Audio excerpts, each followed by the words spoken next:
Now here's something that we all haven't seen in quite some time. I'd like to welcome everybody to a very special Let's Play, and it's a special occasion. Today is the 26th of June.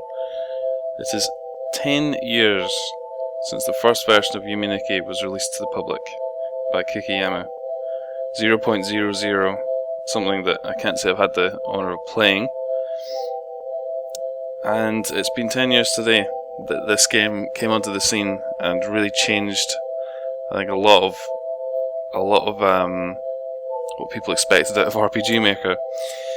What we're going to do is we're going to have a little bit of a walk through the game, see some things, and talk about some things that have been suggested by fans, some things that have been hinted at by material released by the authors.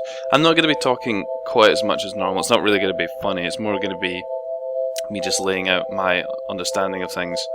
But it should be good fun. So let's jump in.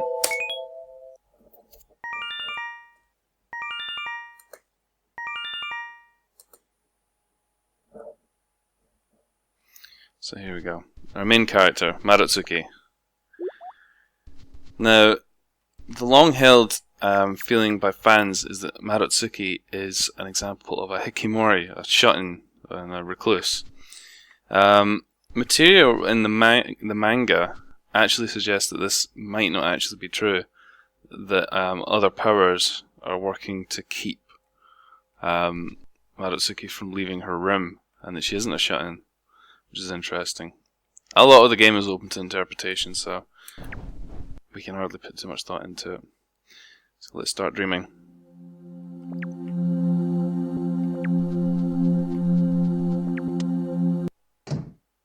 I won't be using any glitches or anything during this playthrough. So this is Graffiti World. Everyone loves Graffiti World. It's very bright, lots of little musical tiles. It's very important from a gameplay perspective.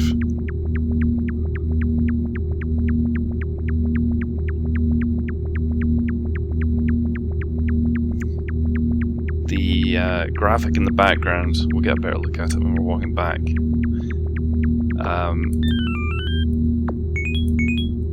I saw an interesting theory about that recently, that I'll discuss later on.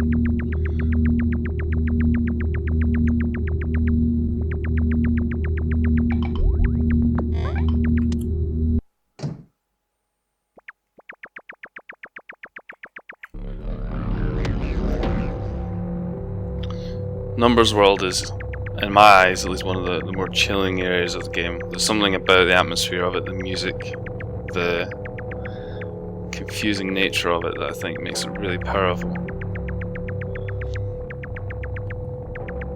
It's very atmospheric. Definitely a fan of this area.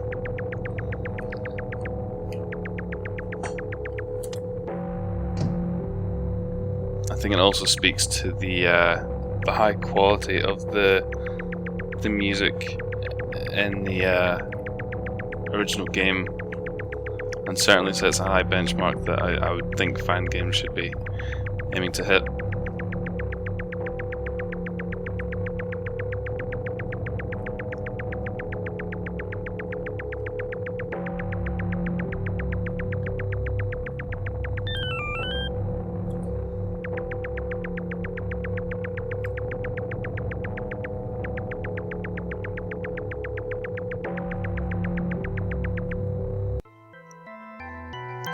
I'll talk more about this area later in the Let's Play, but this is personally one of my favourite areas. I love the visual theme of it and the music. It's all very cool. It's a shame the area isn't more integral to the game. But this little section, if we get off the bicycle, so you can see a little Marutsuki in the closet. Now there's a few ways you could interpret that. The one that a lot of fans have come to is perhaps that that's a reflection of her being in the closet in terms of sexuality. My personal interpretation is probably simpler, that she sees herself stuffed into a closet and is scared and then says no and shuts it. But I am on for simplicity. Let's continue.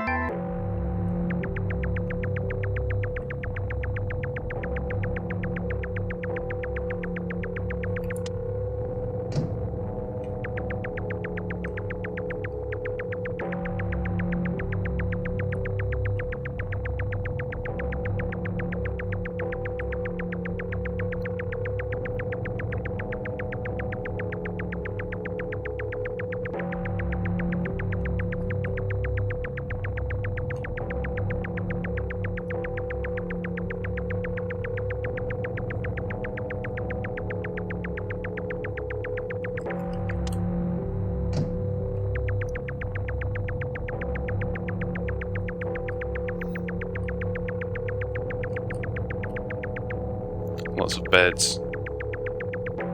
It's been suggested that this is possibly some kind of dormitory for these characters, the syringe. These are the baddies of the game. This one is not being a particular baddie at the moment. I'm not sure what to make of it. It could be anything. I mean, I think it has kind of elements of being in like a boarding school with maybe a teacher watching over. Could be anything.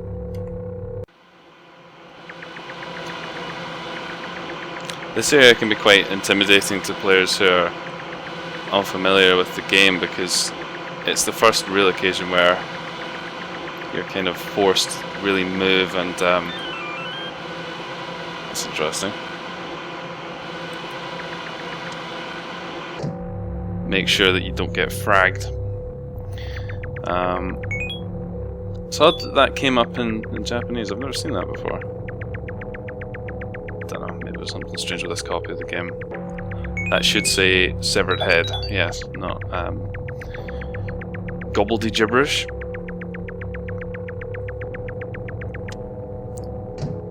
We'll revisit this area later on. We've got some more things to do.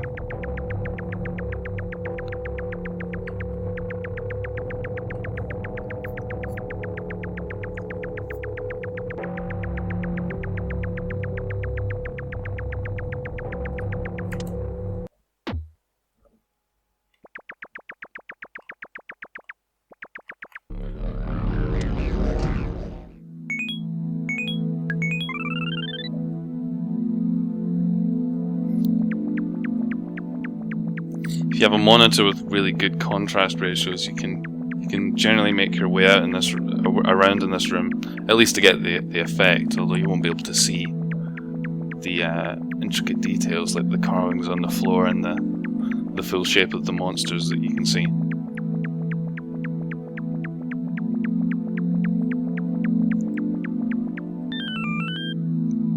It's an offensive weapon, always a useful thing to have.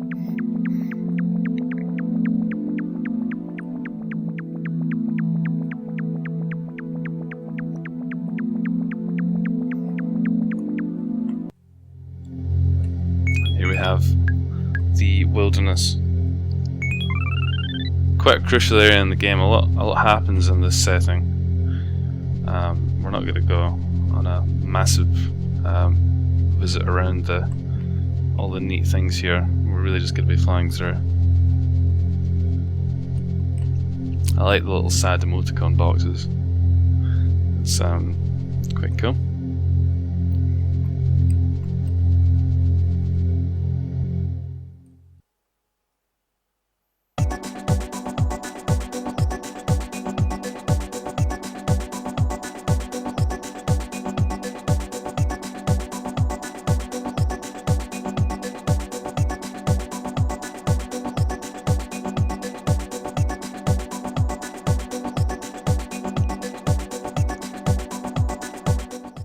Sit and watch that all day.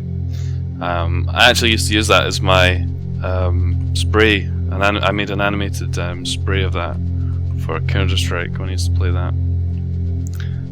Don't think anyone ever recognised it the whole time I used it, which is kind of sad, but considering how popular the game's become. We'll see what's over there. some other time.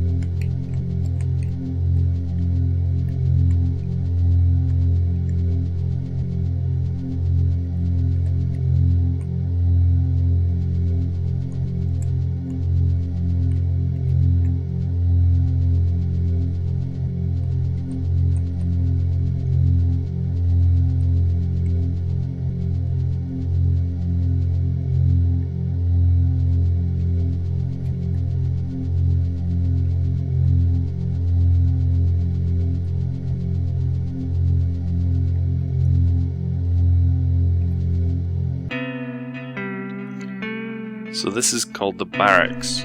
These characters here are called Pinori, I believe. Pirori. They appear quite frequently through the game. I like to think of them as some kind of like soldier, sort of bedrock character that is universal and adds some kind of stability to the dream environment, because you see them in quite a lot of places. I don't know what the real significance of that is, but it's interesting all the same.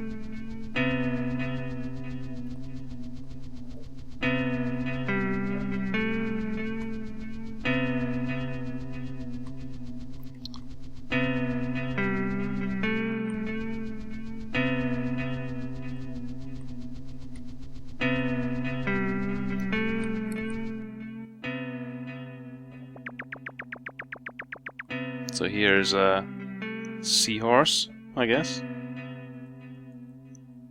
It's an interesting character. We can attack it, but it does not seem to take any damage.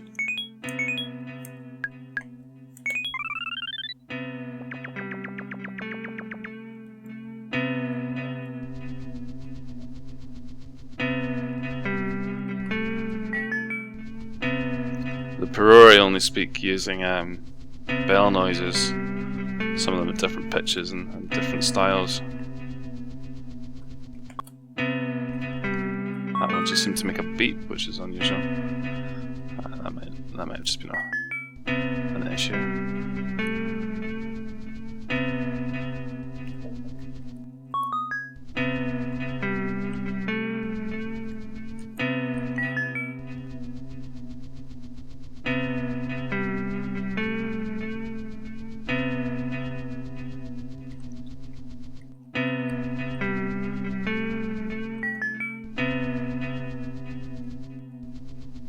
At the moment we're looking for a particular one that will take us to our next objective.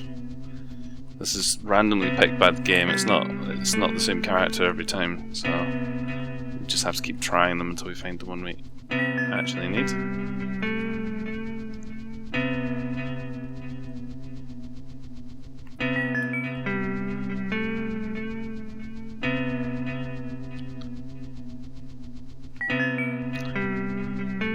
Because of the kind of repetitive nature of this area, it could be difficult to keep track of which ones you have spoken to and which ones you haven't spoken to.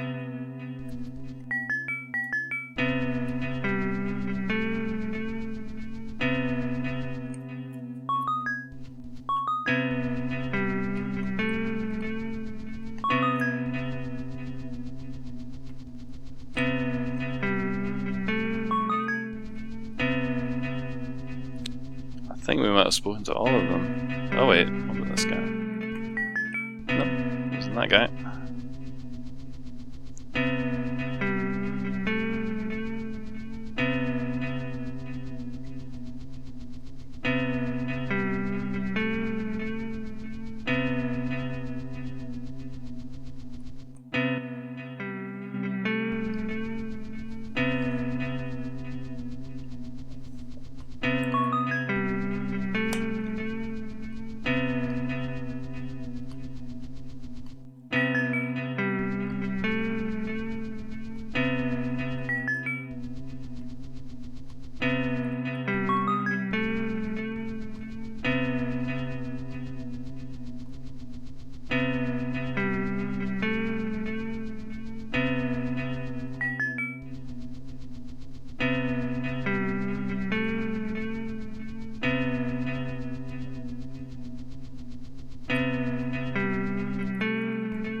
Strange.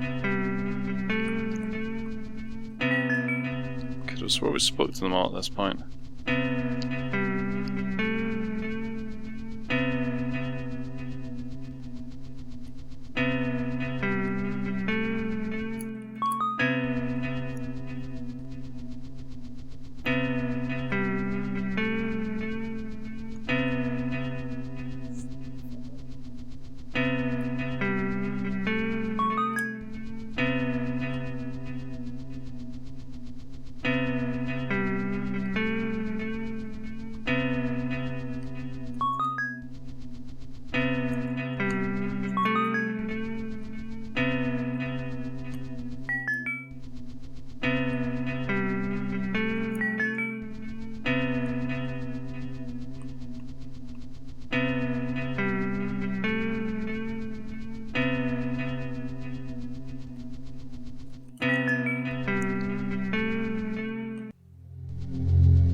At last.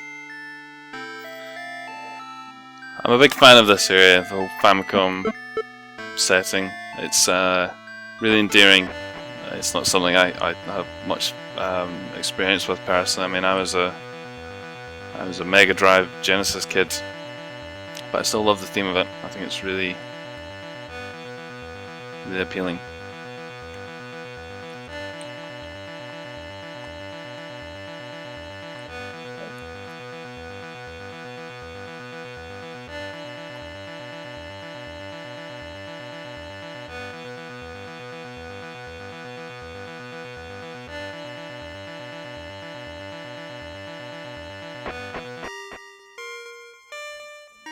Depending on how you enter the FC world, sometimes there will be a demon here, but not at the moment. I think there might be some other conditions that affect that as well.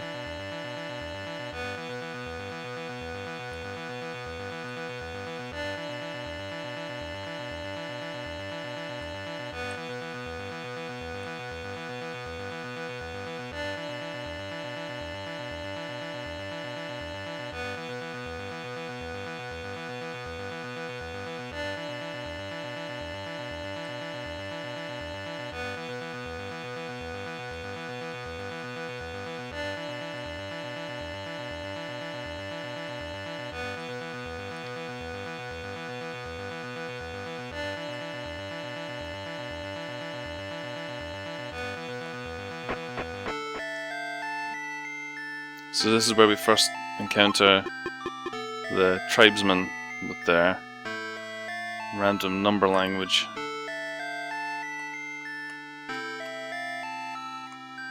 We'll be seeing some more of them later on.